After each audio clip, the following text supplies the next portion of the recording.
ॐ इन्द्रं वर्धन्तो अप्सुरः कृण्वन्तो विश्वमार्यम् अपघ्नन्तो राज्ञः।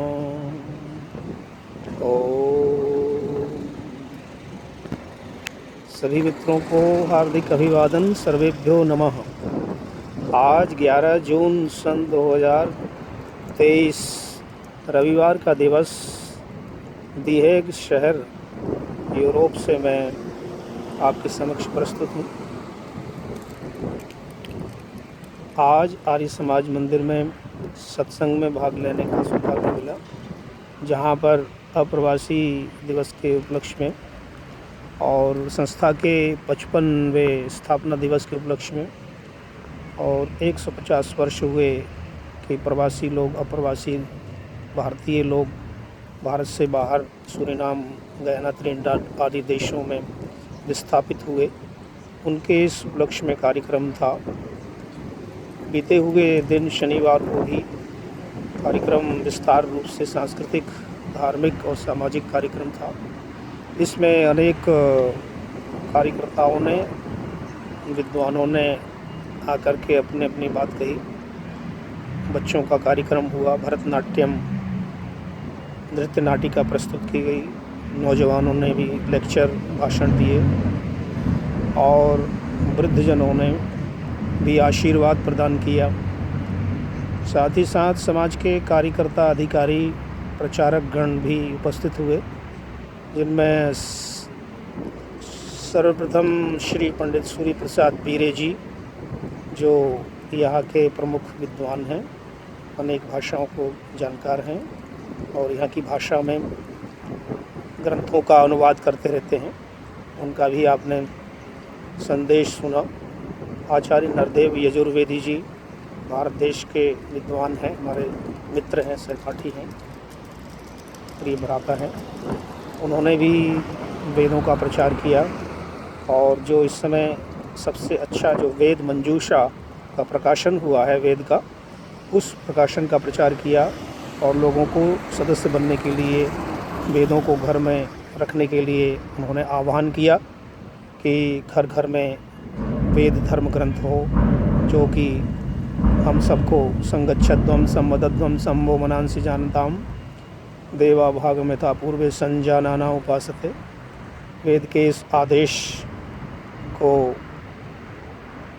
प्रदान करता रहे कि हम सब मिल कर के रहें और भारत से बाहर भारतीय संस्कृति, धर्म, सभ्यता, प्राचीन संस्कृत विद्या को, वेदों को हम पढ़ें, पढ़ाएं, सुने, सुनाएं और विश्वगुरु आर्यावर्त की ओर पुनः प्रयास करें। विश्वगुरु भारत को बनाने के लिए हम सब धार्मिक संस्थाएं, सभी मंदिर इस देश के अंदर कार्य कर रहे हैं और उसमें वेदों का, रामायण, गीता और भागवत आदि पुराणों का, सब संस्थाओं का, सब धर्म ग्रंथों का स्वाध्याय, पठन, पाठन और प्रचार प्रसार होता रहता है।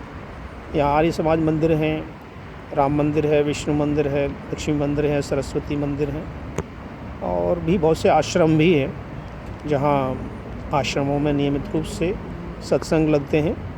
इनमें अम्स्टर्डम में एक आश्रम है, भारत के हमारे शंकर उपाध्याय जी चलाते हैं। उन्होंने 2 आश्रम स्थापित किए हैं। इस तरह से डॉक्टर दिनेशानंद सरस्वती जी ने रोटरडम में एक बहुत बड़ा आश्रम बनाया है, ब्रह्मर्षि मिशन उसका नाम है। तो इस ब्रह्मर्षि मिशन में भी बहुत कार्य हो रहा है। बच्चे आते हैं, हिंदी भाषा सीखते हैं, संस्कृत, संगीत, साहित्य का पठन पाठन होता है, कथा, प्रवचन, हवन, यज्ञ सब कुछ होता है। तो इस प्रकार से हरे रामा हरे कृष्णा ये संस्था भी काफ़ी अच्छा कार्य कर रही है। यहाँ के गोरे लोगों के बीच में इसकी सबसे अच्छी पैठ है और भगवद गीता का प्रचार, शुद्ध शाकाहार का प्रचार और शुद्ध भारतीय वेशभूषा संस्कृति का प्रचार प्रसार होता रहता है। तो इस प्रकार से इस यूरोप में जो एक छोटा देश है, हॉलैंड देश, नीदरलैंड, यहाँ भारतीय हिंदुस्तानियों में सूरीनाम से आए हुए लोगों का वर्चस्व है और उन सूरीनाम के हिंदुस्तानियों ने अपनी भाषा को, संस्कृति को, खान पान को, रीति रिवाजों को सहेज कर रखा हुआ है और समाज में मंदिरों के माध्यम से, हिंदी पाठशाला के माध्यम से रामायण पढ़ना, गीता पढ़ना, वेद पढ़ना, यज्ञ करना, ये सारी गतिविधियों के द्वारा शिक्षा दी जाती है, प्रचार प्रसार किया जाता है।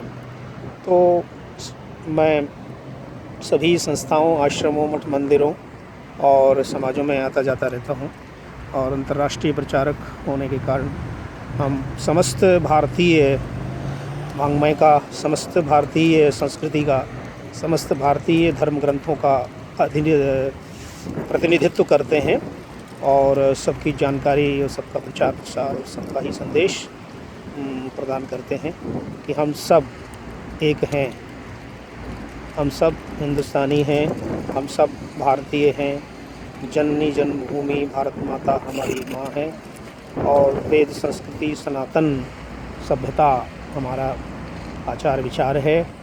और वर्तमान समय में भारत देश जिस प्रकार से भारतीय जनता पार्टी और उसके प्रशासक श्री नरेंद्र दामोदर दास मोदी जी के सानिध्य में, उनके प्रधानमंत्रित्व में और बहुत अच्छा कार्य विश्व में हो रहा है। बैक टू द वेदाज, वेदों की ओर लौटो, विश्व गुरु भारत और हिंदू राष्ट्र के निर्माण की बातें चल रही हैं और बाबा बागेश्वर जी, धीरेन्द्र शास्त्री जी ने बहुत अच्छा अभियान आरंभ किया हुआ है, भारत को हिंदू राष्ट्र बनाएं, घोषित करें, क्योंकि वर्तमान में सबसे बड़ी चुनौती हमारे देश के सामने ये है कि हमारी जाति के लाखों करोड़ों नौनिहालों को, लोगों को कन्वर्ट करके और ईसाई कसाई लोग, जिहादी लोग, उनको पहला फुसला करके और धर्म परिवर्तन, मत परिवर्तन कर रहे हैं। भोले वाले लोगों को अपने मत में दीक्षित करके बहका देते हैं। तो इस प्रकार से भारत को हिंदुओं से विहीन करने का एक षड्यंत्र है, साजिश है। इसके तहत दुनिया के बहुत से देश, बहुत सी तंजीमें, टेररिस्ट ऑर्गेनाइजेशंस, दहशतगर्द, आतंकी लोग काम कर रहे हैं मिल करके, जिसमें भारत में उनके बहुत बड़े बड़े अड्डे हैं। हैदराबाद एक अड्डा है, भोपाल है, अलीगढ़ है, मुरादाबाद है और यूपी में सबसे बड़ा अड्डा था, जहां अब योगी जी ने अपने शासनकाल में सब माफियाओं का सफाया किया है और पाकिस्तान परस्त जो जिन्ना के पक्षपाती लोग जो वहाँ पर गिरोह बना करके मार काट और अनेक प्रकार के जिहादों के द्वारा वहाँ पर हिंदू जनता के पर अत्याचार अन्याय कर रहे थे, उस पर लगाम लगी है।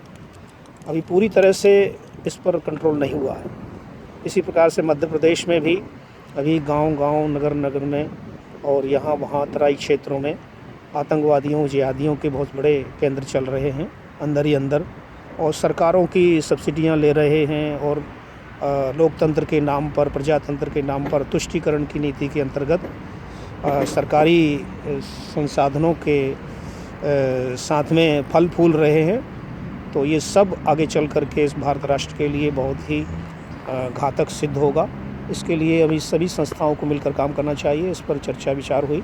श्री पंडित प्रतिमन जी ने योग साधना, ध्यान पर जोर दिया और योग के माध्यम से अपने शरीर, मन और आत्मा को किस प्रकार से हम स्वस्थ बना सकते हैं बताया।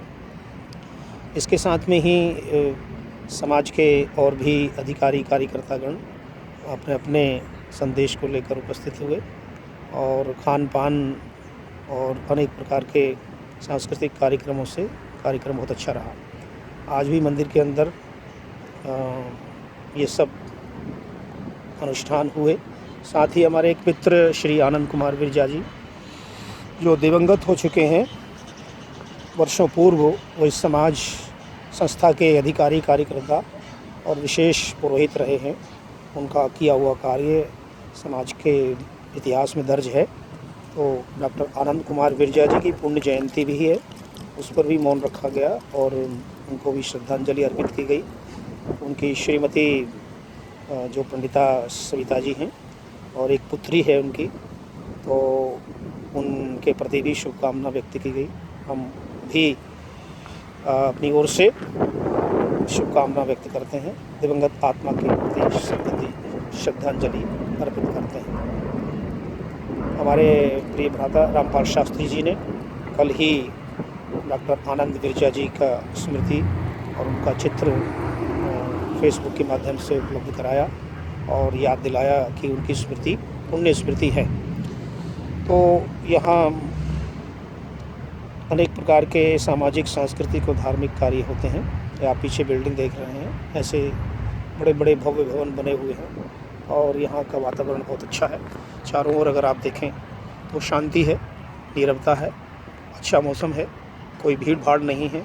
नदी बह रही है, नदी में नाव चल रही है और नदी में बोट भी होते हैं जिसमें घर बने होते हैं, इन्हीं के अंदर ही लोग रहते भी हैं। तो यहाँ का जो कल्चर है बहुत आधुनिक है और बहुत अलग तरह का है, जो भारत में हमें नहीं दिखाई देता है।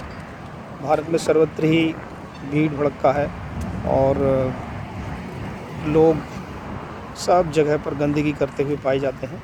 तो यहाँ आप देखेंगे ये सड़कें साफ़ सुथरी सड़कें हैं और वृक्ष एक व्यवस्थित ढंग से लगे हुए हैं और ट्राम गाड़ियाँ चल रही हैं, सब अपने अपने नियम से कार्य करते हैं। किसी प्रकार की भागा दौड़ी और अशांति नहीं है।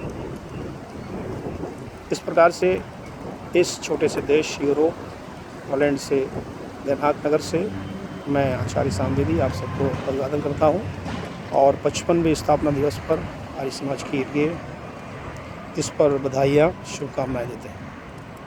फिर जल्दी ही हम आपसे चर्चा करेंगे। तक के लिए खुश रहें, प्रसन्न रहें, आनंद मंगल बोध बनाएं। ओम स्वस्ति, स्वस्ति ओम।